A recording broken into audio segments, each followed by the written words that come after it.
The subject, the title show for episode 253 of For Canon's Sake is The Art of Not Giving a Fuck. And I think Dave Chappelle, of all people, kind of embodies that. See, yeah, of course, if you get to a certain point, a little threshold in terms of money, I'm not oblivious to that. It gives you a lot more mobility, and you can't fucking cancel someone that can't be canceled. So the whole concept is to be uncancelable. Easier said than done. But when you don't give a fuck, you'd be surprised how much you could get done. But see, a lot of folks look at bucking, you know what I mean, any sort of system or anything, as a way to draw attention to themselves that is negative and force them to come into conflict. And a lot of people ain't confrontational like that. No, I get it. A lot of people just want to go on with their lives. So they'll go along with certain shit, even if they know something's being done wrong. So obviously Dave had a new Netflix special, which is fucking hilarious, by the way. And this has gotten a lot of people that are of the, for example, LGBT, particularly the T part of that community, pissed off. I have some examples that I'm actually going to show you of that, in addition to giving you a clip of what he had to actually say that got a lot of people bent out of shape.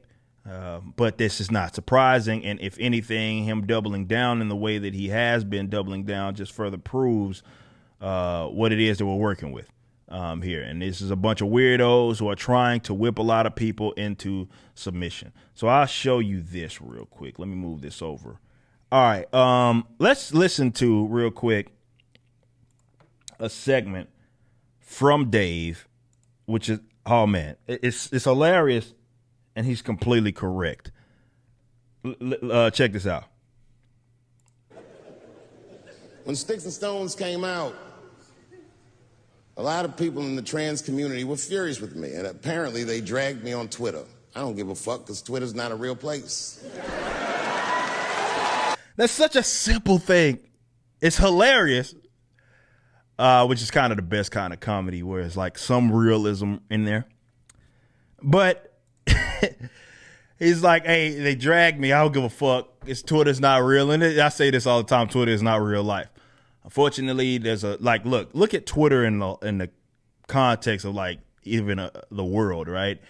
It's a very small percentage of people that use Twitter.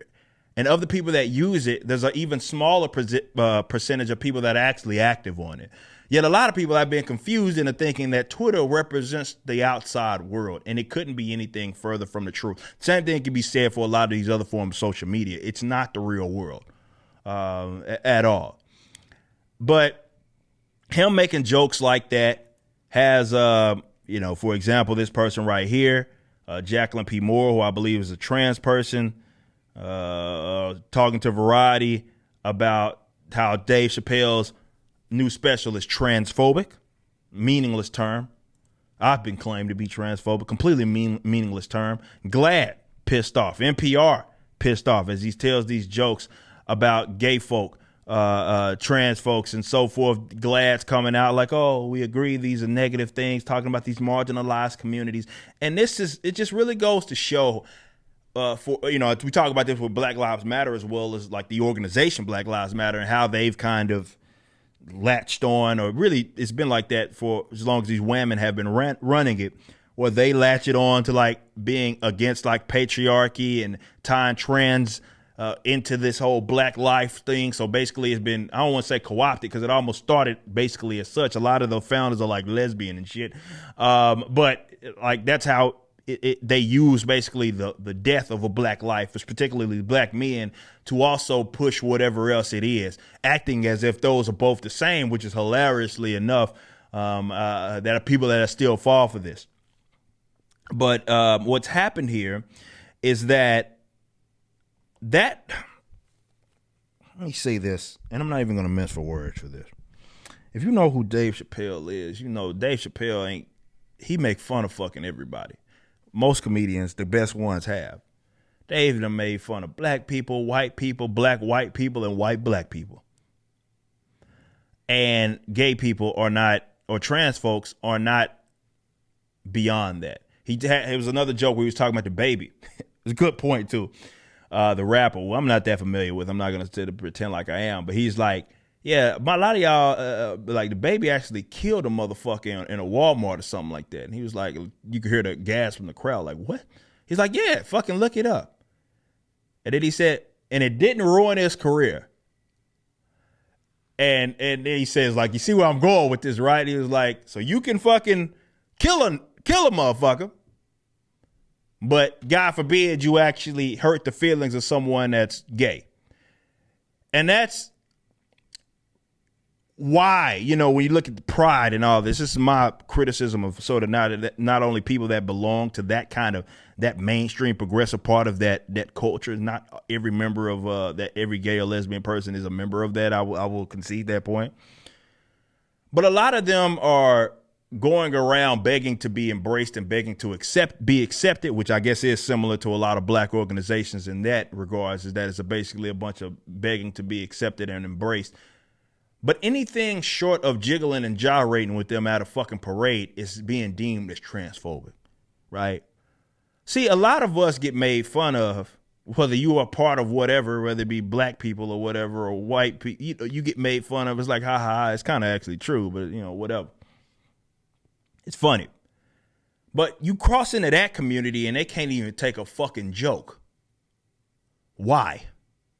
Why do you think that you are separate from being fucking made fun of?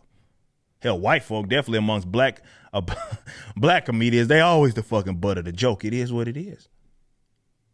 You see motherfuckers getting bent out of shape like that. But you see this community, though, well, you can't do that. We're different. Right? We're marginalized. You ain't the only motherfucker that done had people that are against them. And the minute you realize that, the better off you going to be. Not for our sake, for your own goddamn sake. You see, I talk about me embracing who it is that I am. You can't shame me out of a position that I gladly hold, or shame me out of who I am. You can't do that. You can try. You can attempt to do it, but it's not going to be a successful effort because I actually value who it is that I am.